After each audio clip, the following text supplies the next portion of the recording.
Programme کے پیش کردہ ہے Nayab hotel new town, Anis Barkha house, Shah Bazar, Mateeb gift articles market road, favourite kids and ladies garments new town and government hospital road Mahbub Nagar اور marriage shopping centre market road Mahbub Nagar.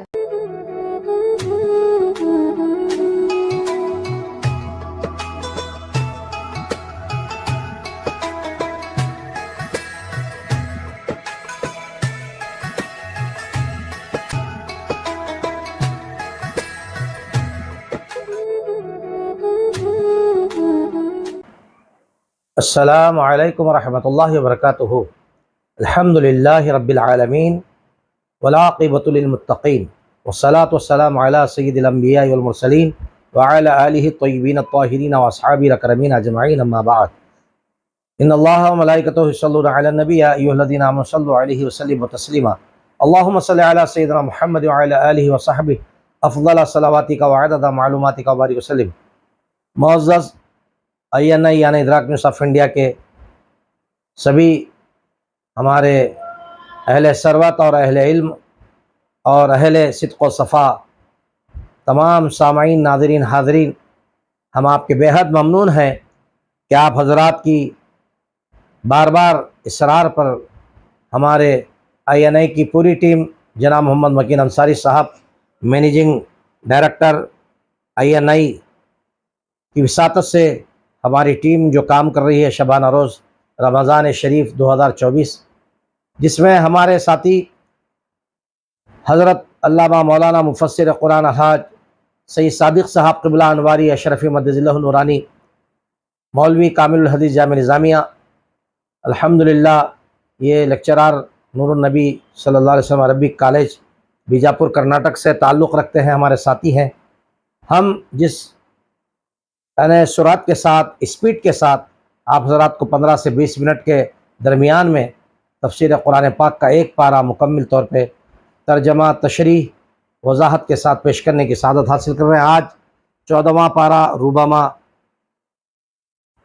آپ کے سامنے تشریح و تلخیص ترجمے کے ساتھ پیش کیا جا رہا ہے۔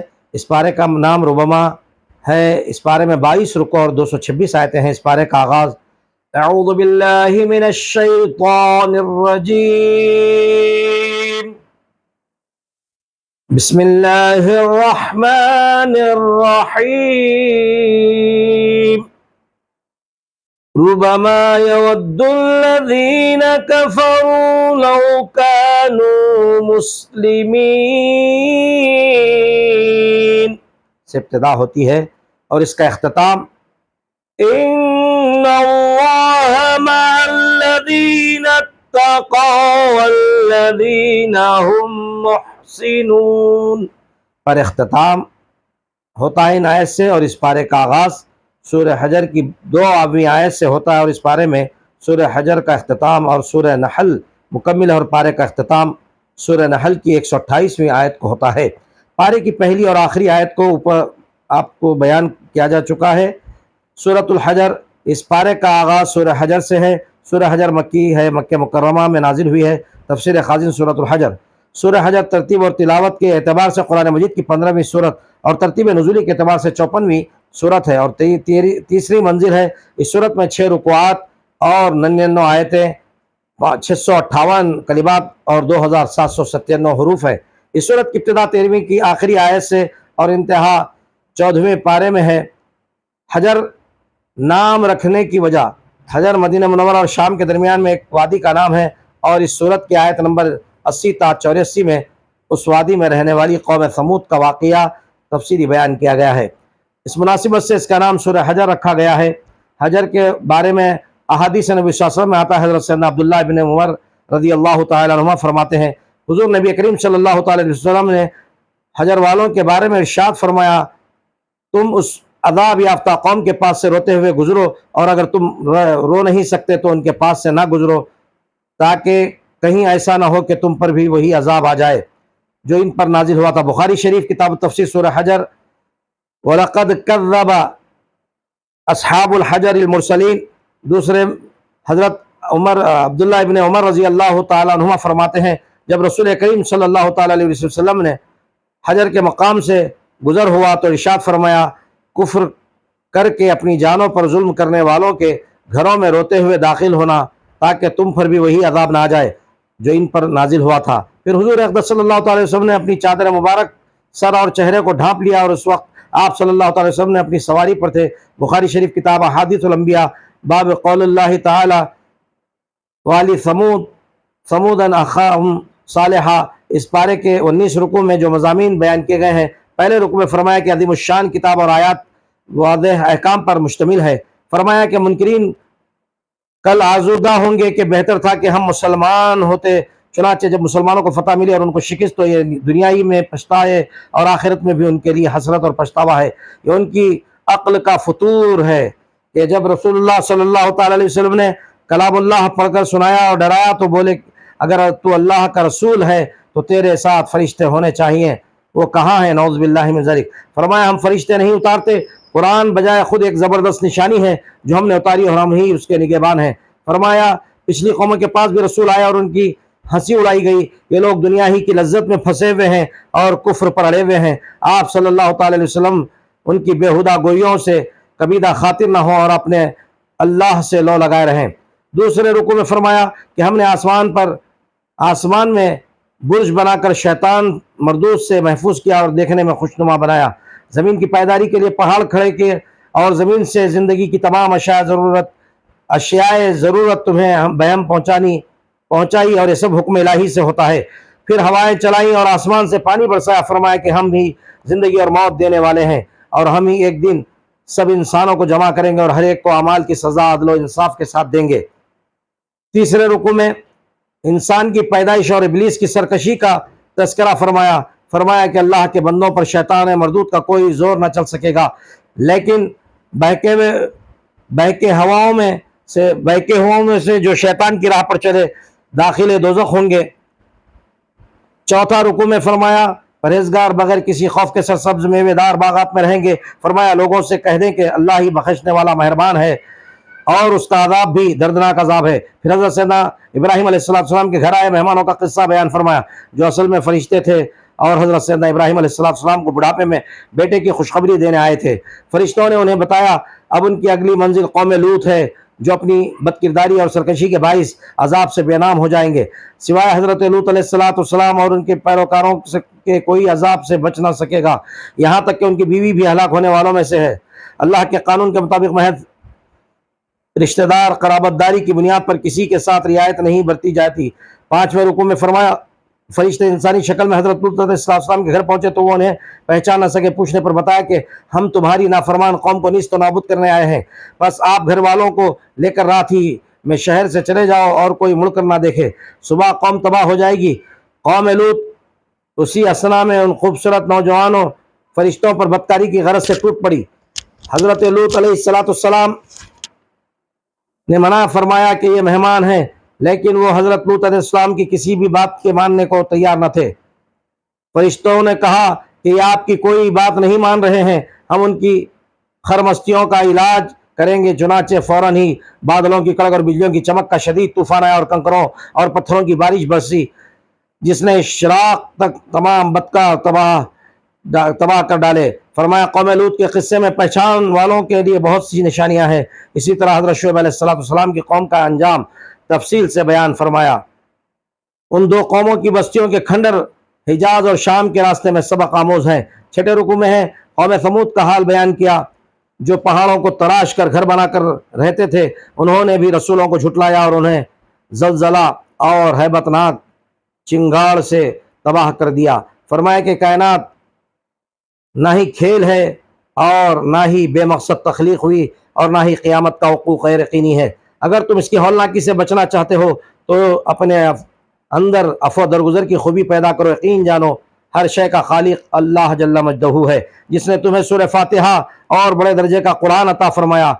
آپ صلی اللہ تعالی علیہ وسلم انہی احکام الہی کو کھول کھول کر بتا دیں اور ان کی پرواہ نہ کریں اور اپنے رب کے آگے سجدہ کرنے والوں میں شامل رہو اور عبادت میں مشغول رہو کہ انہی سے اطمینان قلب ملتا ہے۔ سورۃ النحل 14ویں پارے کے 7ویں رکوع سے سورہ نحل کی ابتدا ہے۔ سورہ نحل مکی ہے، مکہ مکرمہ میں نازل ہوئی، البتہ آیت وَإِنْ عَاقَبْتُمْ فَعَاقِبُوا بِمِثْلِ مَا عُوقِبْتُمْ بِهِ، آیت نمبر 126 سے لے کر سورت کے آخر تک جو آیات ہیں وہ مدینہ طیبہ میں نازل ہوئی۔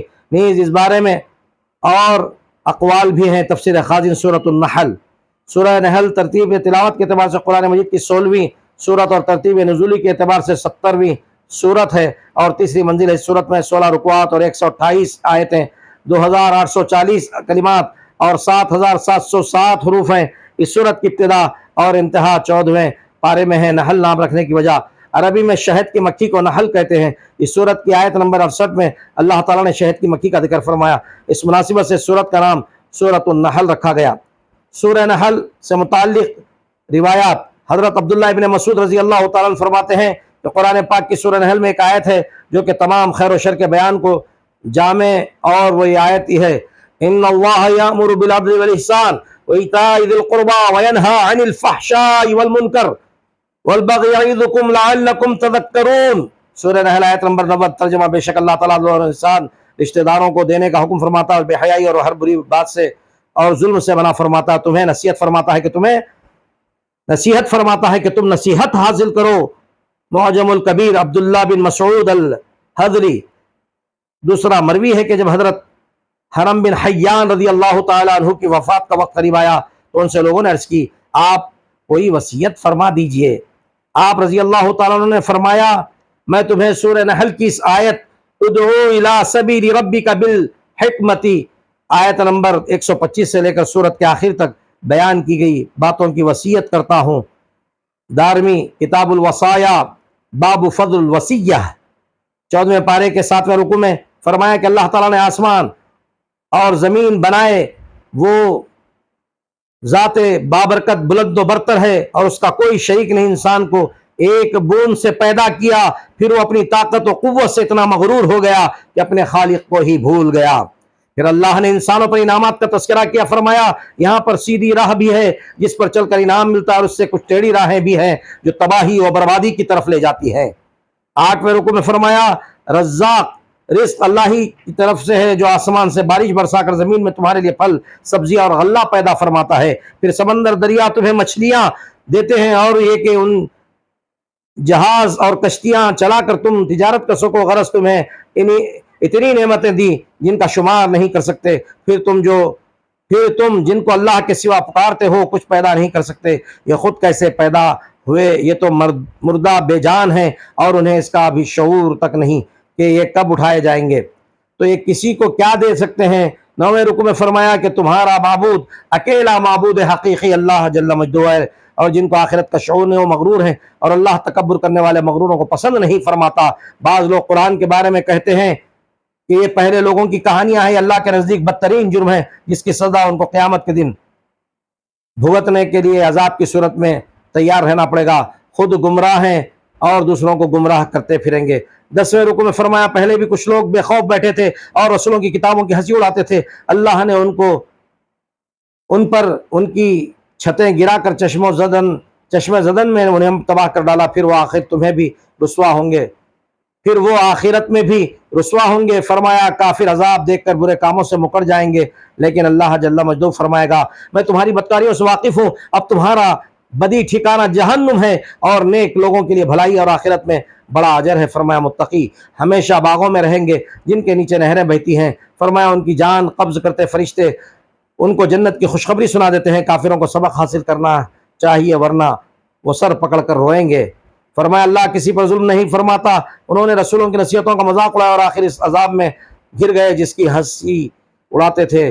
11ویں رکوع میں فرمایا ہم نے جو نظام دنیا کا قانون قائم کر رکھا ہے اس میں بدکاروں کو فوراً سزا نہیں دی جاتی، انہیں نصیحت کے ذرائع مہیا کیے جاتے ہیں، پھر اختیار اور مہلت، پھر بھی جو منکر ہوں گے انہیں سزا مل کر رہے گی۔ فرمایا رسولوں کا کام صرف نصیحت کرنا ہے کہ صرف اللہ کی بندگی کرو۔ فرمایا شیطان کے پھندے میں پھنسنے والوں کو ہدایت سے محروم کر دے گا اور وہ سزا سے نہ بچ سکیں گے۔ فرمایا اللہ کا وعدہ ہے اور اسے پورا کرنا اس نے اپنے اوپر لازم کر لیا ہے، اور اللہ مردوں کو دوبارہ زندہ فرمائے گا، مرنے کے بعد دوبارہ اٹھانا اس لیے بھی ضروری ہے کہ اعمال کا پھل ملے اور کافر جان جائیں کہ وہ جھوٹے تھے، اور سمجھ لو ہمارے لیے کچھ کرنا دشوار نہیں ہے، ہم کہیں ہو جا تو وہ ہو جاتا ہے، کن فیکن، اللہ فرما دے اگر ہو جا تو ہو جاتا ہے۔ 12ویں رکوع میں فرمایا جنہوں نے اللہ کے واسطے گھر بار چھوڑا، ظلم اٹھایا، صبر کیا، ان کے لیے دنیا میں بھی اچھا ٹھکانہ اور آخرت میں بھی بڑا ثواب ہے۔ فرمایا پہلے بھی کچھ رسولوں کے ذریعے کتابیں بھجوائیں، فرمایا کہ اب تکمیل کے لیے آپ صلی اللہ تعالیٰ علیہ وسلم کو یہ آخری کتاب دے کر روانہ فرمایا ہے جو قیامت تک کے لیے ہدایت ہے، اور اس میں تمام گزشتہ شریعتوں کا نچوڑ فرمایا۔ اگر ہم چاہیں تو دین حق کے خلاف سازشیں کرنے والوں کو زمین میں دھسا دے یا ایسی جگہ سے عذاب بھیجیں کہ انہیں گمان بھی نہ ہو۔ فرمایا کائنات کا مطالعہ کرو اور مادی اجسام کو دیکھو کہ ان کے سائے چاروں طرف جھک رہے ہیں اور اپنے پروردگار کے حضور سجدہ ریز ہو کر تابعداری کا درس دے رہے ہیں۔ السجدہ، تیسرا سجدہ تلاوت قرآن مجید میں 14 سجدہ تلاوت ہے، اور سورہ نحل کی آیت نمبر 49 میں تیسرا سجدہ تلاوت، جس کی تلاوت کے بعد سجدہ کرنا ہر ایک پر واجب ہے۔ اور زمین و آسمان میں ہر شے جاندار ہو یا فرشتے تکبر نہیں کرتے اور اللہ سے ڈر رکھتے ہیں اور وہی کچھ کرتے ہیں جس کا انہیں حکم ملے۔ 13ویں رکوع میں فرمایا وہ معبود مت بناؤ، معبود وہ ایک ہی ہے، اسی سے ڈرو، زمین و آسمان میں سب کچھ اسی کا ہے، اسی کی عبادت کرو، سب نعمتیں اسی کی طرف سے ملتی ہیں، اور عجیب بات ہے کہ مصیبت میں اسے پکارتے ہو اور تکلیف دور ہو جائے تو دوسروں کو شرک بناتے ہو۔ 14ویں رکوع میں فرمایا اگر اللہ لوگوں کو ان کی کرتوتوں پر فوراً پکڑتا تو زمین پر ایک بھی زیرو نہ بچتا، یہ تو اس نے اپنے کرم سے ڈھیل دے رکھی ہے، لیکن معینہ مدت گزرنے پر ایک ساتھ کی بھی دیر نہ ہوگی، سب فنا ہو جائے گا۔ فرمایا شیطان سے بہکنے والوں کے لیے دردناک عذاب ہے۔ 15ویں رکوع میں فرمایا غور کرو، چوپایوں کے پیٹ سے گوبر اور خون کے درمیان ہم تمہیں پینے کو دودھ دیتے ہیں، کھجور اور انگور سے تم نشے والی چیز بناتے ہو، ہم نے شہد کی مکھی کی فطرت میں شامل کر دیا ہے کہ وہ میووں اور پھلوں کا رس چوسے اور تمہارے لیے شہد بنائے جو بیماروں کے لیے شفا ہے۔ فرمایا انسان خود اپنی حالت پر غور کرے، اللہ کو پہچاننے کے لیے اس میں بڑی نشانیاں ہیں۔ 16ویں رکوع میں فرمایا غلام اور آقا برابر نہیں۔ فرمایا کہ عورت پیدا کی کہ نسل کا سلسلہ جاری رہے، کھانے کو تمہیں ستری چیزیں دے۔ فرمایا کہ وہ بھی ہیں جو ان کو پوچھتے ہیں، جو ان کے لیے نہ روزی دے سکتے ہیں نہ زمین و آسمان میں کسی شے کے مختار ہیں۔ فرمایا کہ مالک اور محتاج بھی برابر نہیں ہو سکتے۔ فرمایا کہ عدل و انصاف کرنے والا وہی اللہ تبارک و تعالیٰ ہے جو سیدھی راہ پر ہے۔ 17ویں رکوع میں فرمایا کہ آسمانوں اور زمینوں کے راز اللہ جل مجدہ کے پاس ہیں، اور جب وہ قیامت کا ارادہ فرمائے گا وہ پلک جھپکنے میں آ جائے گی۔ اللہ نے تم کو ماں کے پیٹ سے پیدا کیا اور تم کو کان، آنکھ، ناک، دل دیا تاکہ احسان مانو، پرندوں کو دیکھو کہ ایک قاعدہ قانون کے تحت اڑتے ہیں اور اللہ کے سوا انہیں سمجھانے اور پکڑنے والا کوئی نہیں۔ یہ تمہارے لیے نشانیاں ہیں۔ پھر انسان کے استعمال میں آنے والی اشیاء کا ذکر فرمایا۔ ارشاد ہوا کہ آپ صلی اللہ تعالی وسلم کا کام تو ان کو کھول کر باتیں بتانا، سمجھانا ہے، پھر بھی اگر نافرمانی کریں تو آخر ہمارے ہی پاس لوٹا کر آنا ہے۔ 18ویں رکوع میں فرمایا قیامت میں رسول کو کھڑا کیا جائے گا کہ بتائیں اس کی قوم نے کیا سلوک کیا۔ منکر بول نہ سکیں گے، نہ ہی ان کی توبہ قبول ہوگی، نہ ہی عذاب میں کمی ہوگی۔ پھر وہ اپنے شریکوں کو پکار کر کہیں گے، شیطان کہے گا کہ تم نے خود